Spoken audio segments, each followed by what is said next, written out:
an application of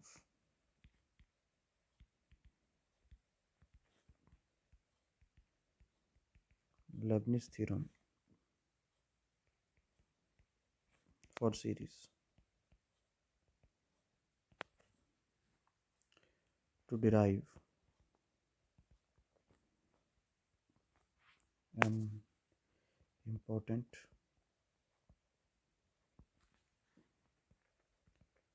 limit relation.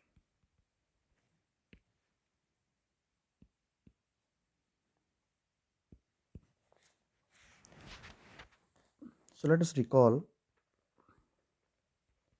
what is Leibniz theorem. It says that suppose we are given with an alternating series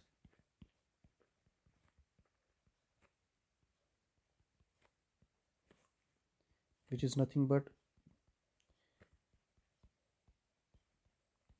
we are saying it an alternating series because the terms are alternative coming in this positive and negative sign.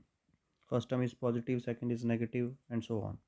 So that's why we called it a alternating series. Suppose this is a alternating series given to us such that the following conditions are there. Number one is each an is positive. Number two, this sequence an is monotonic decreasing. And number three is limit of an as n tends to infinity is 0. That means an is a null sequence. Then this alternating series converges. This is a well-known result. That's called alternating series test, or we say it Leibniz test. Okay. So we shall apply this theorem to derive a very important limit. So for that we define a sequence.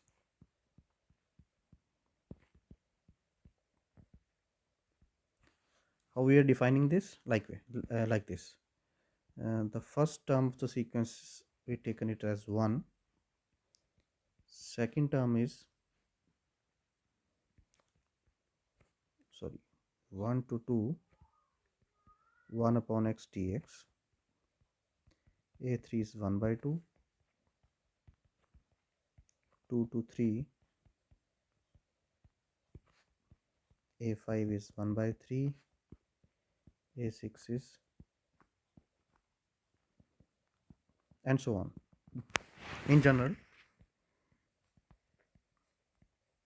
look at this pattern. A2n minus 1 is nothing but 1 by n. If you substitute n equal to 1, this is A1 equal to 1.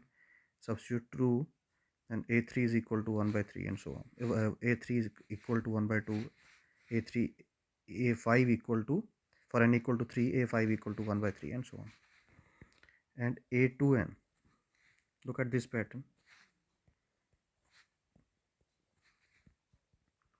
This is n to n plus 1, 1 upon x dx. Basically this is nothing but the integration of 1 by x is natural log of x, and this is log of the upper limit is n plus 1, lower is, so this becomes log of 1 plus 1 by n. Okay, that means a2n is nothing but logarithm of 1 plus 1 by n. Now we shall check the following conditions, that an is positive, an is monotonically decreasing, and limit an is 0.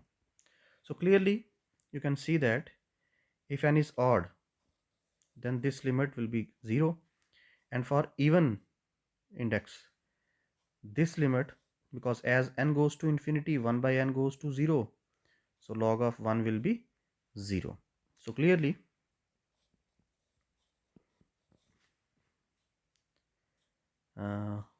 this limit n tends to infinity, an is 0. Number 1.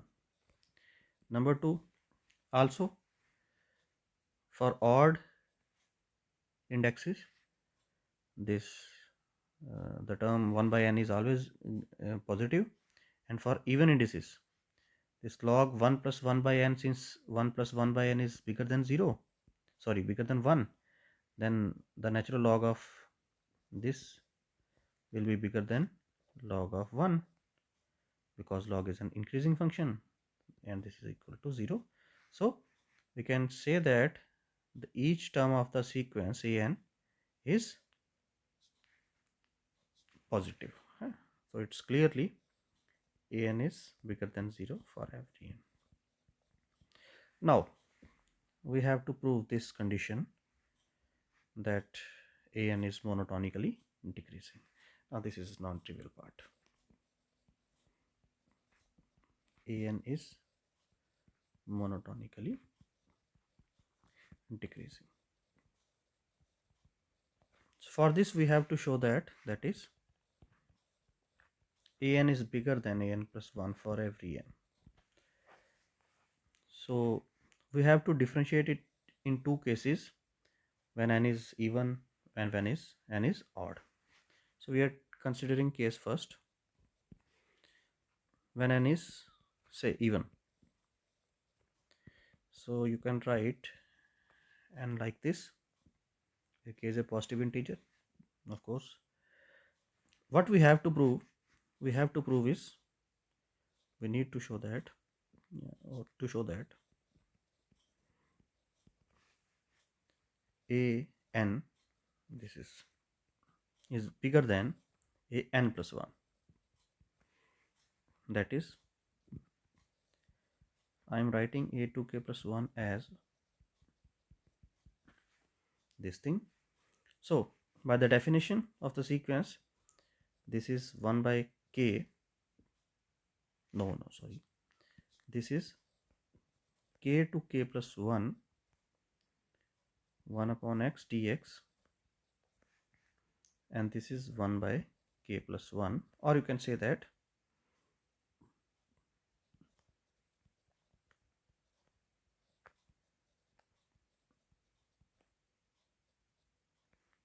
we can write it as, this is what we have to show.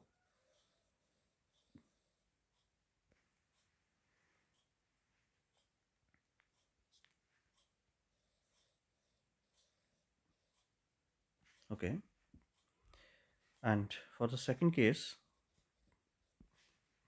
if n is odd, say n, I am writing n as 2k minus 1, where k is a positive integer, of course, we need to show that a n is bigger than a n plus 1. That is, we need to show that 1 by k, this is integral k to k plus 1 by x dx, that is, we can write this term as log of 1 plus 1 by k is less than 1 upon k. This is we need to prove. So if we combine these two inequalities, what we have to show? We have to show that 1 by k plus 1 is less than logarithm of 1 plus 1 by k, and which is in turn less than 1 upon k. So this inequality we need to show that the sequence is monotonically decreasing. There are many ways to prove this. For example, one way you can prove these inequalities separately. For example, if you have to prove this inequality, you can take this function. You can take fx equal to x upon x plus 1 minus logarithm of 1 plus x. Okay, where x belongs to 0 1. 1 is not that special. You can take 0 to any number. So you can easily show that f is a decreasing function. When you calculate derivative, this will be negative quantity. Okay, so this means f is decreasing. So f of x has to be less than f of 0 because x is greater than 0. So f of x is less than 0 because f of 0 is 0. So x upon x plus 1 has to be less than log of 1 plus x, and take x equal to 1 upon k, where k is a positive integer, so it must lie between 0 and 1. So it becomes 1 upon k plus 1 is less than log of 1 plus 1 upon k. This is your first inequality. To prove other inequality, you can take another function gx log of 1 plus x minus x. In the same way, you can prove that gx is decreasing function. So again, x belongs to 0 1. So gx has to be less than g of 0, so which is equal to 0. So log of 1 plus x has to be less than x. So put x equal to 1 by k. Of course 1 by k belongs to interval 0 1. Basically it's more than that, belongs to open interval 0 1. So log of 1 plus 1 by k is less than 1 upon k. So this is inequality second. So you are through. But I'll look it into some different method. So just look at this diagram.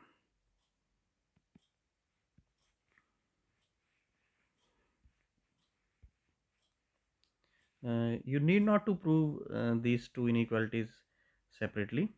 Just with the click of one diagram, you can show this easily.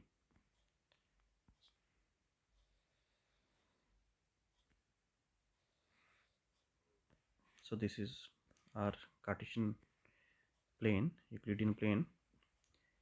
Suppose this is your curve y equal to 1 by x. Okay. Suppose this is point k, this is k plus 1.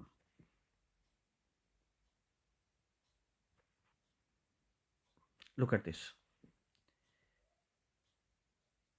rectangle.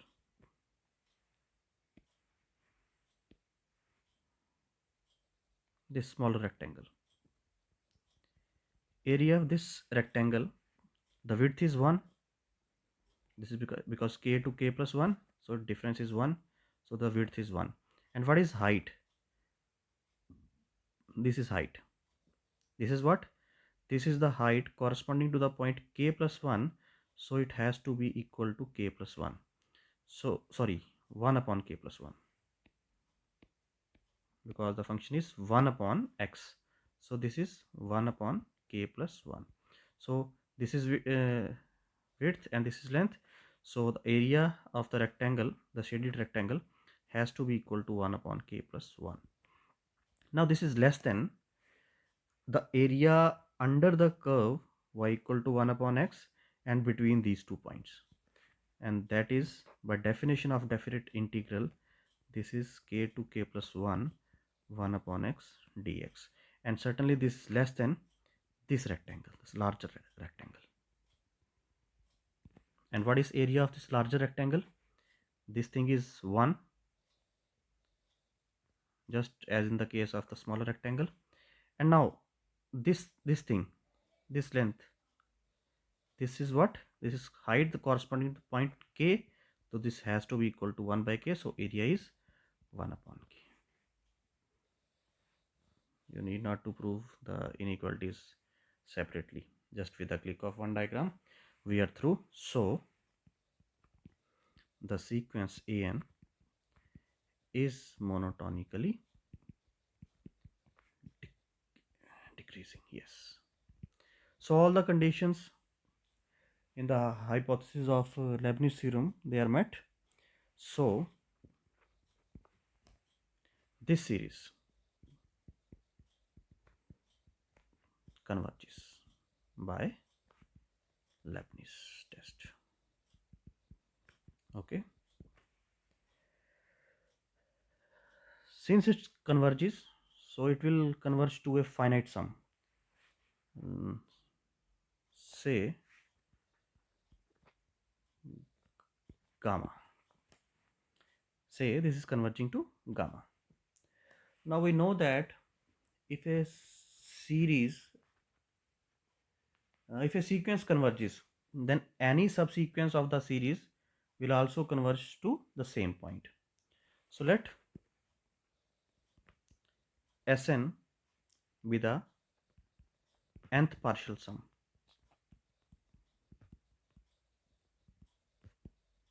of this series.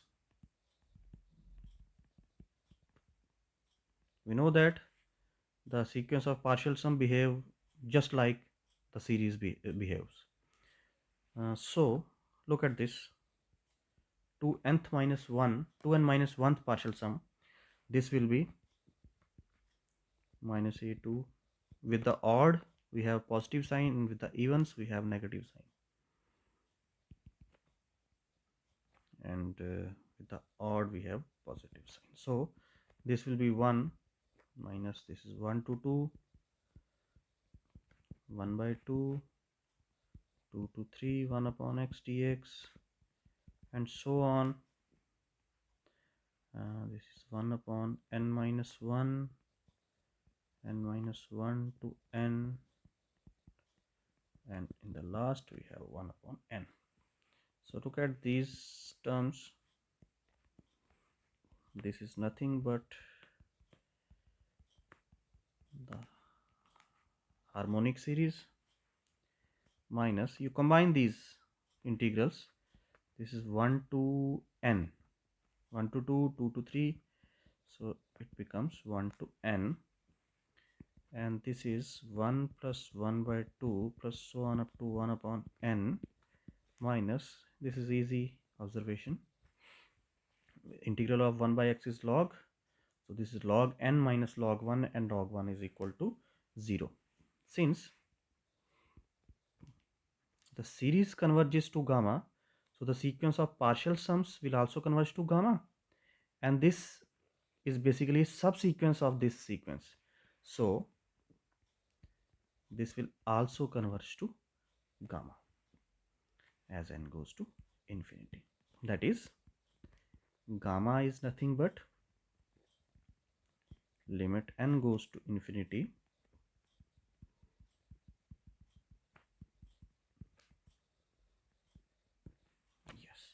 that means this limit is a finite number, and we denote it by gamma, and this number gamma has is a very special, has got a special place in mathematics. This number is called as Euler's constant. Just like we have important mathematical constant like e, like pi, similarly this gamma has got a special place. Okay, this is called Euler constant, and this is an, till now, this open question whether gamma is rational or irrational. So this is how we prove that this Euler constant basically is a finite number. That means this particular sequence converges to a finite number. That number is called as Euler's constant with the help of a very well-known theorem, well-known test from the convergence and divergence of series, that is Leibniz test or alternating series test. By using that particular test, we just proved that this sequence, this limit exists as a finite number, and that finite number is called Euler constant. Thank you very much.